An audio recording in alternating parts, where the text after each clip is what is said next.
Mesdames et messieurs, bonsoir et merci de nous rejoindre dans cette session d'information. Cérémonie de prestation de serment à Malher Djibrine Souleymane, nommée inspectrice générale d'État adjointe le 7 octobre dernier, a prêté serment ce matin devant la Cour suprême. Une cérémonie à laquelle a pris part le maréchal du Tchad, Idriss Déby Itno, président de la République, chef de l'État. Assirana Matingar pour les détails. Les dispositions constitutionnelles, toujours en vigueur, imposent le serment confessionnel avant tout exercice des hautes fonctions de l'État. Nommée inspectrice générale d'État adjointe le 7 octobre dernier, Malher Djibrine Souleymane s'est conformée à ce rituel ce 4 novembre devant la Cour suprême présidée par Samir Adam Anour au palais présidentiel en président du maréchal du Tchad, Idriss Déby Itno, président de la République, chef de l'État, chef du gouvernement. Moi, Malher Djibrine Souleymane, je jure au nom d'Allah, le Tout-Puissant, d'être loyal dans mon travail, de ne pas trahir la nation et le peuple, de ne pas détourner les deniers publics, de ne pas dévoiler les secrets d'État, de respecter les engagements contenus dans la charte déontologique. Après s'être conformée à cette exigence, elle est renvoyée à l'exercice de ses fonctions par le président de la Cour suprême, Samir Adam Anour. La récipiendaire du serment qu'elle vient de prêter et la renvoie à l'exercice de ses fonctions. Dit que détruit sera dressé procès-verbal pour être classé au rang des minutes du greffe de la Cour suprême. Âgée de 29 ans, Malher Djibrine Souleymane est experte en management et gestion des projets, experte comptable et experte formatrice en leadership civique. Sur le plan professionnel, elle a déjà un parcours bien riche. Au plan continental, elle a été vice-présidente du Conseil économique, culturel et social de l'Union africaine. Au pays, elle a occupé plusieurs postes de responsabilité, dont celui de directrice des ressources humaines, de l'informatique et des archives au ministère du pétrole. Très engagée pour la cause féminine, elle est coordinatrice nationale de l'ONG Nirvana. Le ministre d'État, ministre secrétaire général de la présidence de la République, Kalzobe Pahimi Debe, est allé visiter ce matin différents sites de sinistrés. Il est accompagné de quelques membres du gouvernement, du délégué général auprès de la commune de N'Djamena et de bien d'autres personnalités. L'objectif de cette visite est d'aller constater les dégâts causés par les inondations dues à la montée des eaux du Chari et du Logone. Maral et Joséphine. Les quartiers de la ville de N'Djamena, notamment Walia, Toukoura, Dingangali dans le 9e arrondissement et Fadje dans le premier, font face aux plus graves inondations de leur histoire.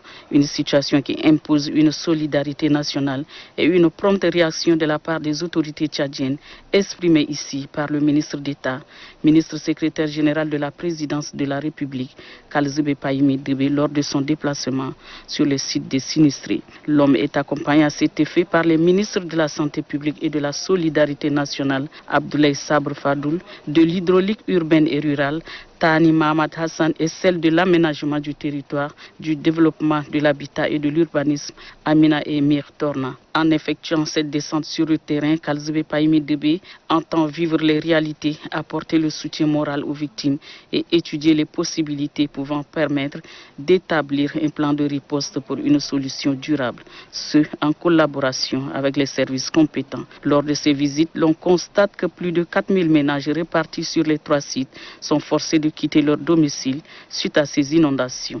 Cette visite de proximité a permis au ministre d'État, ministre secrétaire général de la présidence de la République, de leur témoigner le soutien des plus hautes autorités du pays. Kalzobe Pahimi Debe a saisi une occasion toute particulière pour remettre symboliquement les vivres et non-vivres à ces groupes vulnérables. Celui-ci invite ces personnes affectées d'être confiants et les encourage à ne pas céder à la panique pour permettre à ces habitants qui ont trouvé refuge dans des maisons de fortune de retrouver du sourire. Kalzobe Pahimi Debe fonde son espoir sur les partenaires et les personnes de bonne volonté. Mesurant l'ampleur de la pandémie de la maladie à coronavirus, Kalzebe Paimi-Debe interpelle les sinistrés sur la nécessité du port obligatoire des masques et surtout sur le respect des mesures barrières. Le ministre délégué à la présidence de la République chargé des armées, des anciens combattants et des victimes de guerre, Mohamed Abali Salah, a offert ce matin par l'entremise de la coordination nationale de riposte sanitaire 3 millions de masques grand public au ministère de l'Éducation nationale et celui de l'enseignement supérieur. La cérémonie de réception de ces masques a eu lieu en présence de ces deux membres du gouvernement et du coordonnateur national de riposte sanitaire. Un reportage signé Barila.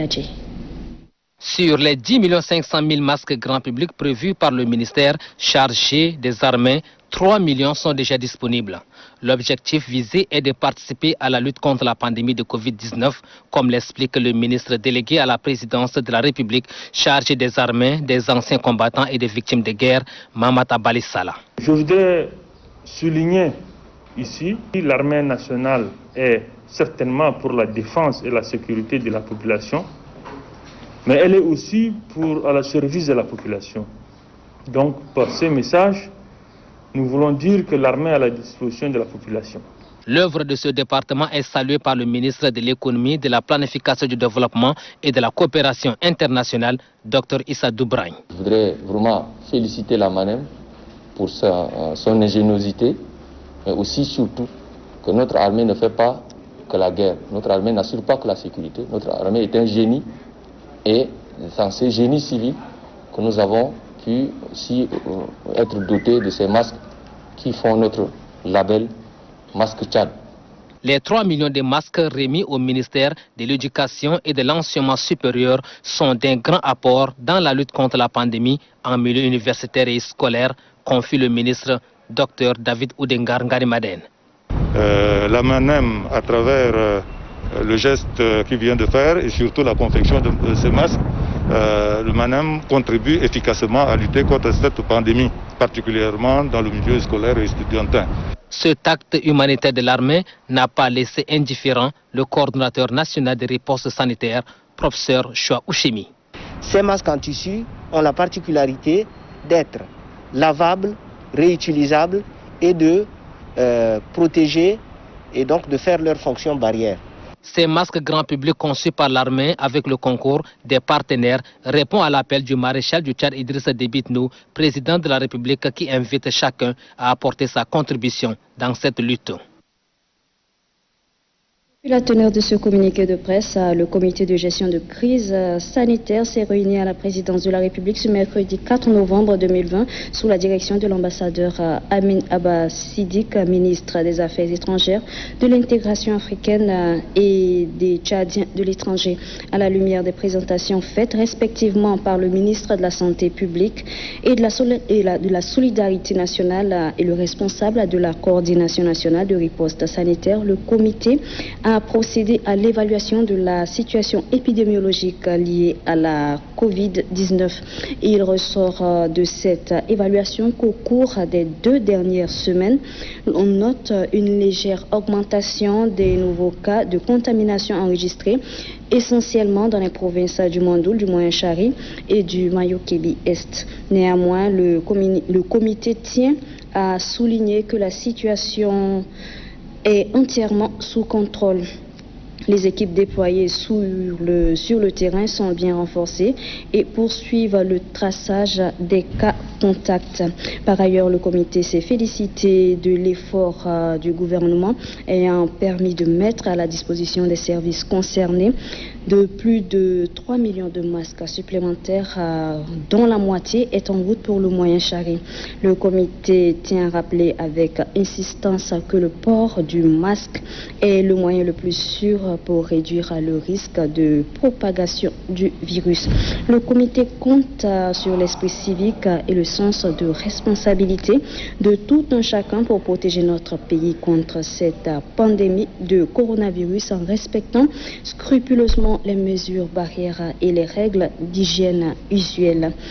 Fait à N'Djamena le 4 novembre 2020, ce communiqué est signé du ministre de la Communication, porte-parole du gouvernement, l'ambassadeur Chérif Mahamat Zen. Et puis à l'occasion de la Journée mondiale des villes, le ministre de l'Aménagement du territoire, du développement et de l'urbanisation et de l'habitat Amin Emi Torna a participé par vidéoconférence à une conférence internationale relative au développement des collectivités territoriales décentralisées et à l'urbanisation. Cette conférence est placée sous le thème « Penser et concevoir la ville de demain ». Ce reportage est signé de Mohamed Souleyman. Les conséquences socio-économiques dues à la pandémie de Covid-19 poussent les dirigeants africains à s'interroger sur l'urbanisation et le développement des villes africaines. Ceci à l'occasion de la Journée mondiale des villes prévue le 31 octobre de chaque année. C'est dans cette optique que la ministre de l'Aménagement du territoire, du développement de l'urbanisme et de l'habitat, Amina Emi Torna, participe par vidéoconférence à une conférence internationale de haut niveau relative à l'urbanisation et à la planification territoriale innovante et durable. Cette conférence est animée par le chef du gouvernement marocain, Saadaddine El Outoumani. Cette plateforme virtuelle a permis aux participants d'échanger sur des sujets relatifs aux outils de planification, à la résilience des logements et au développement urbain. Enfin, il est une nécessité d'accroître la production locale en produits de première nécessité agricole autour des villes et les transformer pour supplier les produits importés qui ont fait défaut au moment de la crise à cause des fermetures des frontières. Cette nécessité soulève la problématique de l'industrialisation de l'Afrique. Il est donc urgent de promouvoir l'intelligence et le savoir-faire des communautés locales pour permettre la constitution des villes et campagnes plus résilientes et durables. Amina Emi Torna a mis l'accent, entre autres, sur le renforcement des partenariats des collectivités territoriales décentralisées et la création des observatoires de développement urbain. L'Office national d'appui à la jeunesse et au sport forme les jeunes du Mayo-Kébi Est en entrepreneuriat. Le lancement de la dite formation est fait par le ministre de la Jeunesse et des Sports en présence de son collègue du développement touristique, de la culture et de l'artisanat. Anayomo. 150 jeunes, dont 70 femmes, bénéficient de cette formation en entrepreneuriat dans divers domaines d'activité dans le cadre de l'Office national d'appui à la jeunesse et au sport. Le coordonnateur général, cadre Zali Kana, a vivement encouragé tous les jeunes éligibles à cette formation qui leur sera utile pour leur insertion sociale. On leur donne des crédits, on les suit jusqu'à ce que ce projet aboutisse. Après, on reviendra encore l'année prochaine pour prendre un autre groupe. Et ceux-là aussi remboursent. Le ministre du Développement touristique, de la culture et de l'artisanat, Patalejo, a indiqué que l'avenir du Mayo-Kébi est entre les mains de jeunes qu'il appelle à l'unité dans la force pour le développement. Selon le ministre de la Jeunesse et des Sports, Routouan Mohamed Donga Christian, la jeunesse qui représente 60% de la population est une force évolutive autonome. Quoi de mieux que de se développer avec l'entrepreneuriat quand la fonction publique ne peut plus contenir tout le monde. Chacun doit trouver un moyen de se créer un business, de se créer une richesse ou une valeur ajoutée dans sa vie. Le maréchal du Tchad, qui nous fera non seulement l'honneur d'être dans notre ville demain, tient vraiment à sa jeunesse. Enfin, le ministre de la Jeunesse et des Sports appelle à l'esprit d'initiative et de créativité tout en invitant les jeunes à l'unité, la solidarité et la cohésion pacifique. La jeunesse tchadienne, nous en parlions, et les femmes accompagnent le gouvernement dans sa politique de développement. Ces couches sociales ont prouvé leur contribution à travers plusieurs activités menées par leurs ONG et associations. Vu leurs efforts, le deuxième Forum national inclusif leur a permis de faire des propositions au gouvernement. Je ne vous en dis pas plus, suivez plutôt cette réflexion de Bachar Yaya Issahanga. Les jeunes et les femmes ont joué et continuent de jouer un rôle indispensable dans la société. Une détermination qui rime avec la politique du gouvernement, précisément des plus hautes autorités, à accorder à la jeunesse et les femmes une place de choix. L'effort consenti par ces derniers mérite d'être soutenu. Ainsi, pendant le Forum national inclusif, plusieurs points ont été inscrits, parmi lesquels la promotion de la jeunesse et des femmes. Il ressort des synthèses de ce forum ce qui suit. accorder un statut spécial au Conseil national des femmes et le Conseil national consultatif des jeunes, mettre en place un observatoire du genre, créer une agence nationale chargée de l'élaboration et du suivi des projets bancables au profit des femmes, des jeunes et des personnes handicapées, créer un fonds d'appui aux productions agricoles et de l'élevage au profit des jeunes, des femmes et des personnes handicapées, et enfin, octroyer de manière équitable les crédits bancaires aux femmes et aux jeunes.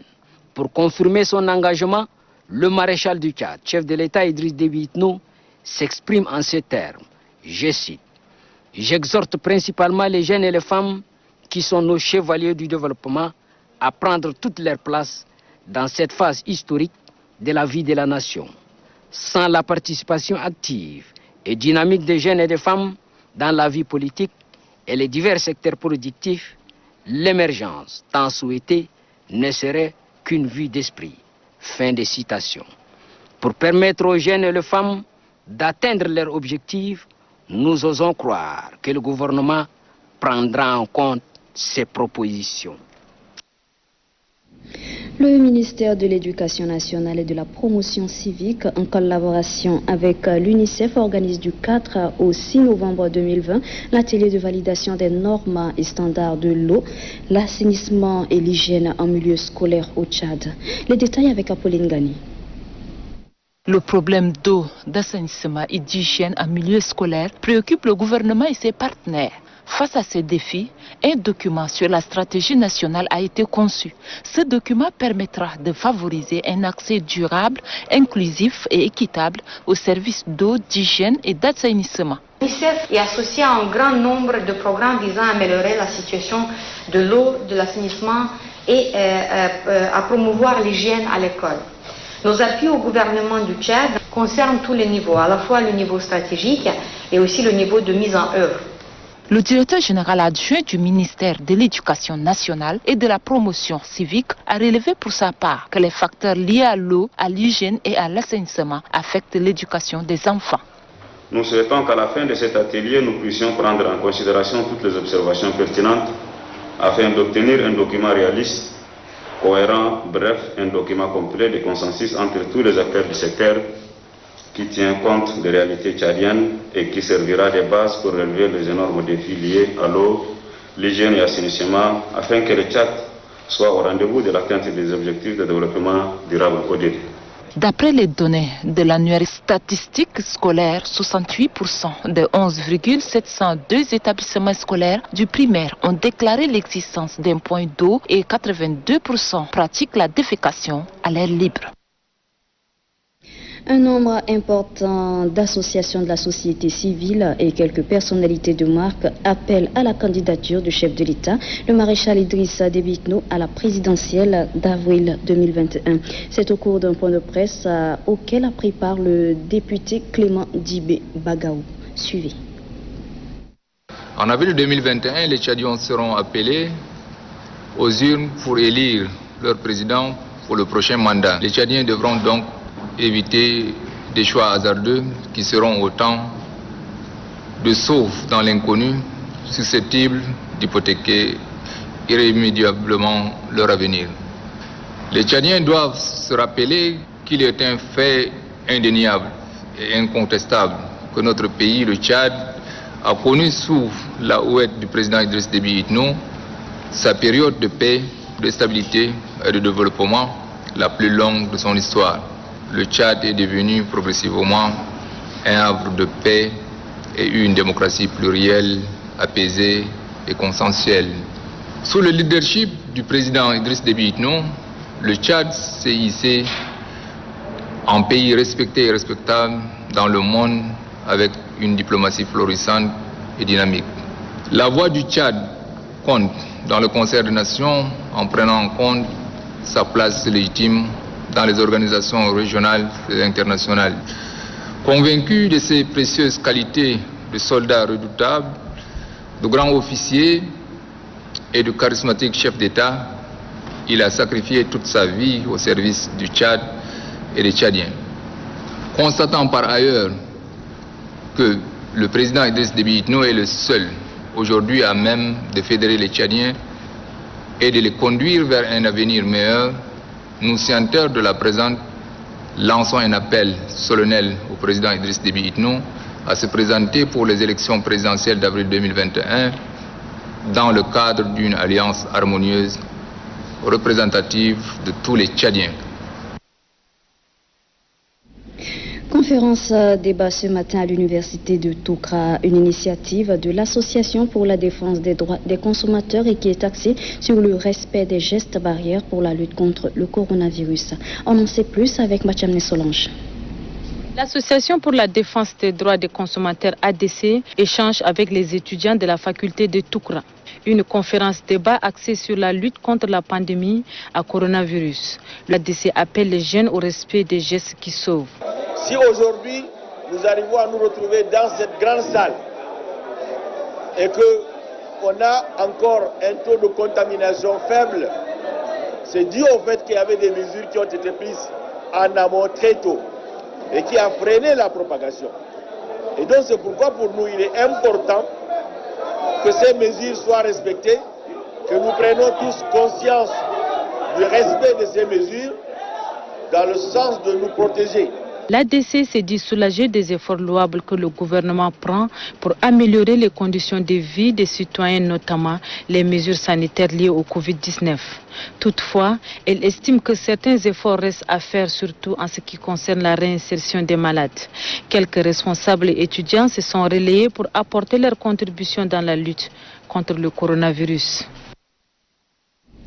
Voici à présent la situation épidémiologique de la maladie à coronavirus Covid-19 de ce mercredi 4 novembre 2020.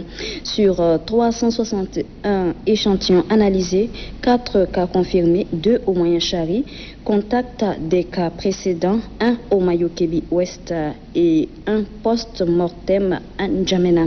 20 guéris portant le total de 1351, un décès, total des décès 99 et 67 malades sous traitement. Le nombre des cas confirmés depuis le 19 mars 2020 est de 1517, répartis dans 17 provinces du pays. La coordination nationale de riposte sanitaire invite la population à rester sereine, solidaire, vigilante et rappelle au respect strict des mesures barrières, notamment la distanciation physique.